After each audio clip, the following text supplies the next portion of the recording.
speaking of Florida, let's talk about Florida. Let's. You say you're bearish on Florida. A little bit. Yeah. I think I share that point of view. Florida went 8-4 a year ago. They were about 12 points away from an undefeated regular season.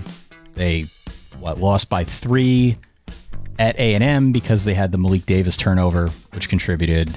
They had the stupid penalty against LSU with the Marco Wilson in the shoe thing, which it was also very foggy. It was just an odd weird game. But that was a strange moment. Yeah, the shoe was a cherry on top. Mm-hmm. A bunch of penalties down the stretch against Bama. They only lost that one by 6. A bit of a shootout. Slow start. Yeah. So they went to the bowl game. They were depleted. They had a bunch of guys opt out. They got drilled by Oklahoma. Again, I take so much of that with a grain of salt, but it was super impressive, the talent that they had on the same field, because Kyle Trask got drafted. Obviously, Kadarius Toney and Kyle Pitts both went in the first round. Grimes. Yep. Trevon Grimes, trying to make his way into the league as well. So they had a lot of talent on the offensive side of the ball, and they were fun to watch. The job that Dan Mullen did with Kyle Trask was just remarkable over the span of a couple of years. I mean, He turned Kyle Trask into an NFL talent. So here we are now, and all those guys left. All those guys left. In total, not just from the offense, but in total, there were 8 guys from last year's team that got drafted. That's a huge blow to any team. I don't care who you are. I don't care if you're Alabama. I don't care if you're Georgia. I don't care if you're Ohio State. Losing 8 guys to the league's a problem. Sure. That's a problem. And I think layered on top of that is the fact that defensively, even with that talent, they still gave up 428 yards per game. Over 30 points per game. It's their worst output, Dan, since the Woodrow Wilson administration, if you can believe that. 1917. I looked it up. Not great. So, it's kind of like good news, bad news for Florida looking forward. The good news is that they had a good season last year, and they were very close. They had their moments, a little bit of lumpiness here and there. And they closed the gap against Georgia, which I guess Georgia fans got tired of hearing, and then Florida actually closed the gap. Yeah. Correct. Good news is that they had a really good season. Dan Mullen was able to assemble the pieces, was able to get that offense cranking, and they were fun to watch. The bad news now is part of the, appeal, part of the question as we move forward into 2021. Florida has the fewest number of returning starters in the SEC. Right. So what's the appeal? The appeal is new faces. And I'm damn curious to know what the offense is going to look like. Dan Mullen's system, we know, is adaptable. That's part of his appeal as a coach. But they're just different types of players out there now. Emory Jones, who is presumed to be the starter, is a high-profile recruit. You'll recall that was a big deal when Dan Mullen he's had time on the field in packages. Yeah, he's been waiting his turn. He didn't transfer out. He's been waiting his turn behind Kyle Trask. But Kyle Trask and Emory Jones are totally different dudes.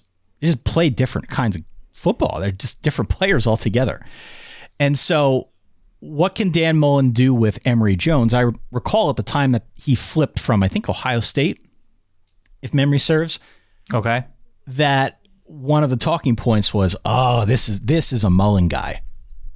Emory Jones is a Mullen guy. He's a Mullen quarterback. What does that mean? I don't know. We haven't seen him much. See him a little bit.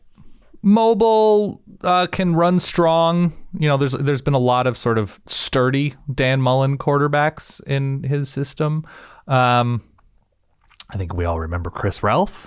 Of course. And then I guess Tebow and Dak Prescott. Chris Leak, not Ralph.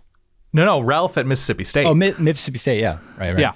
Anyway, and Leak. Okay, so the good news about Emory Jones is I think the offensive line should be okay, and Jacob Copeland, Xavier Henderson, I believe, should be their best 2 receivers, and they're pretty promising. And I think they get DeMarcus Bowman, right? The Clemson transfer at running back.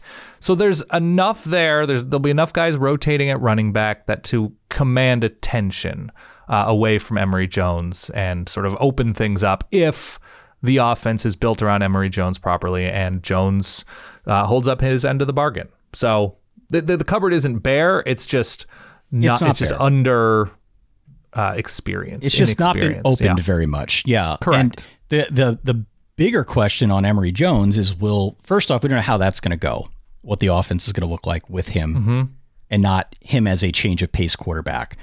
Right. more broadly, we don't know if it's going to be him at the end of the year. Because there's a Kitna and a Del Rio waiting in the wings.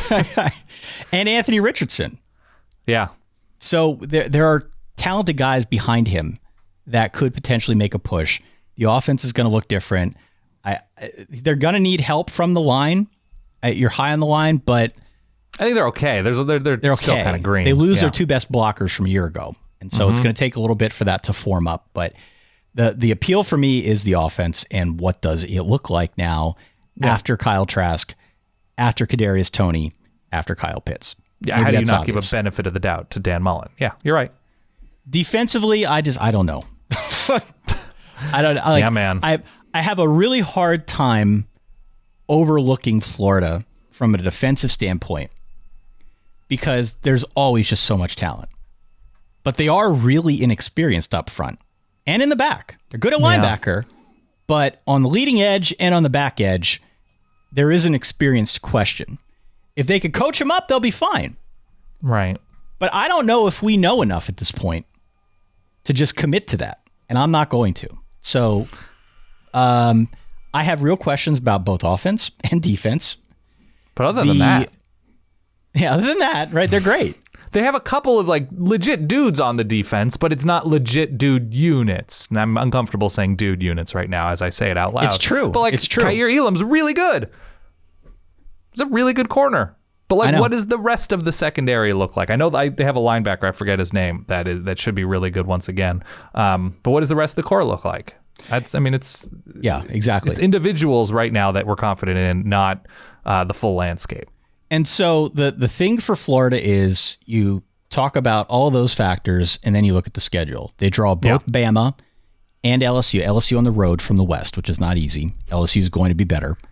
The schedule is spaced out pretty well, but they also play Florida State to close out the season. No one's super high on Florida State, but who knows with Mackenzie Milton what that game ends up looking like towards the latter half of the year. They've got a potential trap game against Mizzou the week before the Florida State game. And I think if you are looking at this in terms of the over-under, you're seeing Vegas has them at 9. I would not want to take that bet. Okay. I would not want to take that bet because then there's also Georgia, the cocktail party, which we talked about earlier. So folks are taking the over here, and I don't get it. I would not want it. I think Bama and Georgia are going to be 2 losses right away. Mm-hmm. LSU, I feel like LSU's a loss too. It's a road game. Okay, so if you have Bama, Georgia, LSU, there's your 9. Yeah. Those are 3 losses. So what is the likeliest 4th loss on this schedule? Well, let me pull it up. The likeliest 4th loss. It's probably, I was going to say at Mizzou, but it's after the Samford. Like, I don't know. I don't see that 4th loss. I might just completely stay away. I guess it's at Kentucky, maybe. But here's my point. Yeah. I think you're right, and I don't know if the 4th loss is obvious. But A, with so much turnover, to even have a chance at hitting the over, you have to assume no slip-ups, which is a lot in an SEC schedule. And secondly, if we feel pretty confident about the fact that Bama, Georgia, and LSU are all going to be losses, that still only gets you to 9. Right. Why are you betting the over? If the best you could do is a draw, a push, why betting the over at all? Don't take that bet. Do not take that bet. The reason you bet the over is because you're a Florida fan or an alum. I don't know. But don't take that over. It's a dumb bet. The reason you take the over is they did just beat Georgia. They had a really good shot at beating LSU. And they play both of those teams again. And don't take that bet. Dan Mullen, full off season with Emory Jones. Okay. Don't take the bet. Even if they go over, it's a really tough trigger to pull right now in August. Don't take that bet. Okay. Don't take that bet. So I am very curious about Florida. I'm very interested in the Florida Gators. Should be a great watch. Mostly because I think they're going to give some points back on defense. It's going to be a lot of shootouts is what it's going to be. But it will be a fun TV show. Hey, thanks for watching. Consider, if you haven't, subscribing to the channel and hitting that little bell to be alerted, and listening to the podcast at solidverbal.com.